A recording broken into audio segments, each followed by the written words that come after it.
Jefferson coming at you, and we're going to a nice place today. We got a guy here waiting for me. A wise guy. He's a wise guy. He's a good guy. Some might say. He's one of ours. Some might say even he's a good fella. Yeah. And we got Chey Caesar right here. You call him what you want. And we're going to see somebody tonight, aren't we? That's right. The one and only. Gentleman on camera right now was nice enough to take care of Jefferson and get him a nice ticket to something he really will appreciate, and I think you guys will too. 100%. We're going to go see who tonight? Chazz, Palminteri, his one-man show of A Bronx Tale. It's going to be an unbelievable day. Phenomenal. And, we're going to go out. We're going to get some dinner before. We're going to take you to the show with us. 100%. And then we'll give you some commentary after, don't you think? Maybe we weren't as specific as we should have been a little earlier. We're going to a place called the Bergen Pack. I've never been there. I've had many friends that have been there. I've never actually seen a show there. Chey, have you seen a show there? No, I've been to NJ Pack in Newark, and the Mayo one out in Morris County, but never been to Bergen Pack. Yes, I've never been to the Bergen Pack. I've been to the other ones. I haven't been to Bergen Pack. And basically what this gets is singers who've had their career and now they want to play in front of intimate audiences. And in this case tonight, Chazz Palminteri is going to do his one-man show to an intimate audience. So we're very excited about seeing what he has to bring to the table tonight. And like Jeff said, I prepared last night. I took my notes. I watched A Bronx Tale for probably the 4th or 5th time in my life. You did the right thing. Great movie too, Do the Right Thing. A good movie. Very good movie, Do the Right Thing, yes. But I watched it last night, text Jeff, just had to catch up with that. I don't think I watched it in a couple of years. So, just kind of to help you compare the movie to the actual original screenplay. Let's see. I liked the movie. The movie came out after Goodfellas, if you're into mob movies. 2 years after, correct? And a lot of people always said that, it's a wannabe mob movie. I don't necessarily, they were trying to capitalize on the momentum of Goodfellas. And I don't necessarily think it went that way. It was definitely of the style of a mob movie. And correct. It just, to me, it was its own identity. It was, and if you look at it, to me, it's like a coming-of-age film, but in the world of mafia, right? Because it's different. Typical mafia films, people are killing each other, they're sleeping with broads. This is a different side of a mafia film. True. It's a kid growing up in that environment in the 60s in the Bronx, torn between his family's values and obviously the mob values. So it's a different lens of the mafia. It's a good way to put it. It's a coming of age mob film. That's a good way to put it. And a lot of themes too. I'm sorry to cut you off. Loyalty of family and crime. Race is also another factor in the movie. Yes, that's right. He falls in love with the taboo black girl in that movie. Jane. Yeah. So we're gonna go watch it. Tell you a little bit about what we thought of it and if it's worth going to see in your city, because he's traveling around the country with this. Yes, sir, he is. We're gonna stop and we're gonna get a little dinner too. Right? Some gabagoo? Maybe we'll get some gabagoo. Some gabagoo. Maybe we'll get some galamad, some gabagool. Some fresh munts. Some fresh mutts. There we go.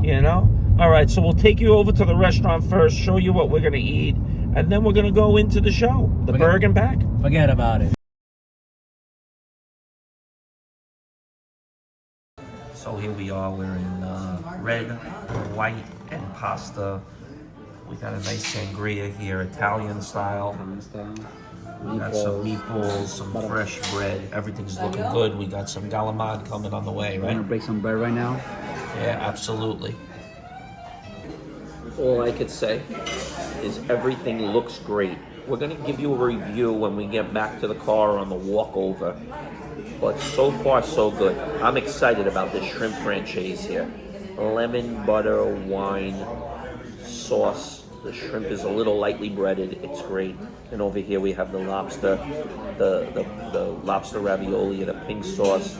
It looks creamy and delicious. It's family style. Wow, that's all you could say. And what do you have to say about that, Chey? Phenomenal. We have here on my right, your left, we got some shrimp franchise, and then on your right, we got some lobster ravioli with some pink shrimp sauce. This looks delicious. Cheers. Look at that. Cheers. So, we're done with red, white, and pasta. It was our first time there. I was very impressed. Very impressed. Both of us, we've never been there. I'm very impressed with the place. We started with the sangria. First sip I had, I said, I don't like the sangria. Rosé base. It was a rosé-based sangria. It was an Italian sangria, I would call it. Not a Spaniard sangria, but yeah, we're an Italian restaurant, so okay, I get it. So now, here we go.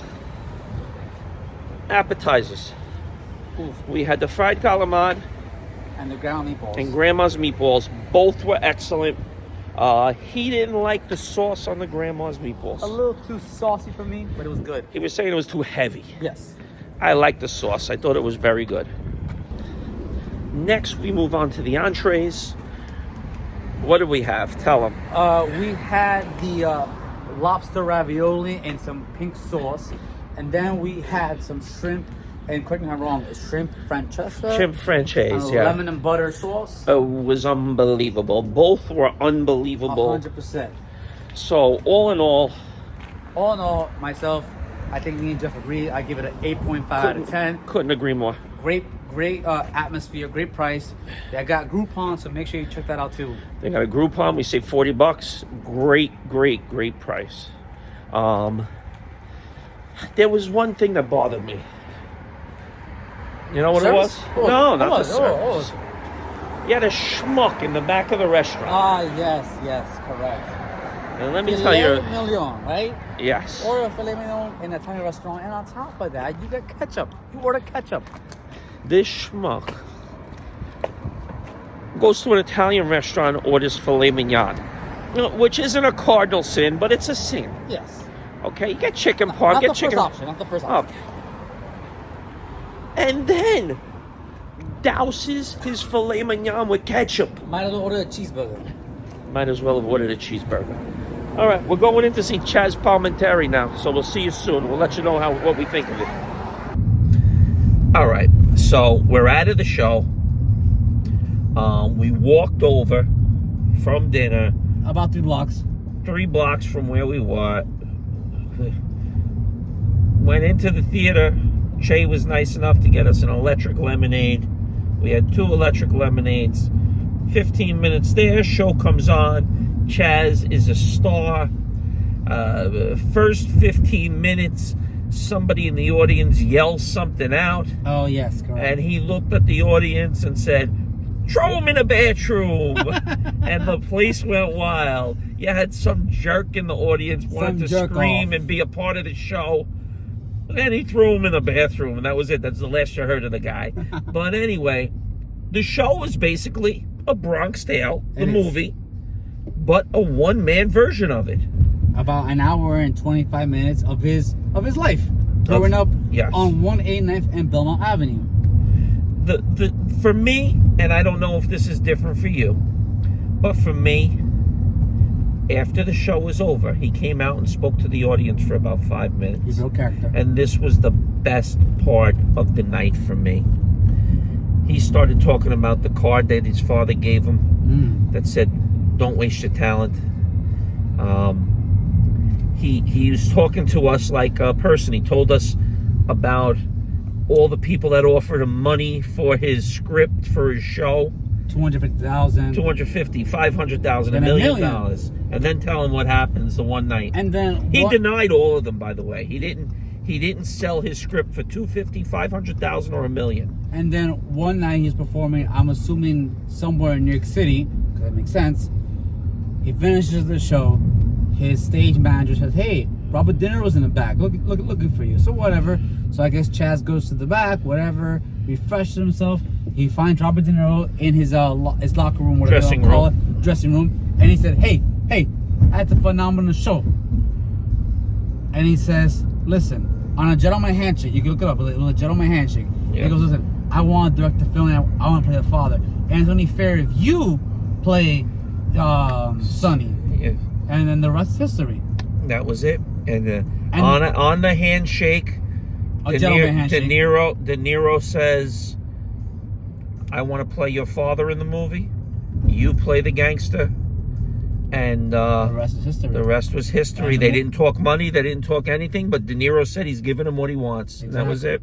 And the movie, no pun intended, the movie came out exactly 30 years ago, 1993. Yeah. Like you said in the beginning, it's after the Goodfellas era. Yeah.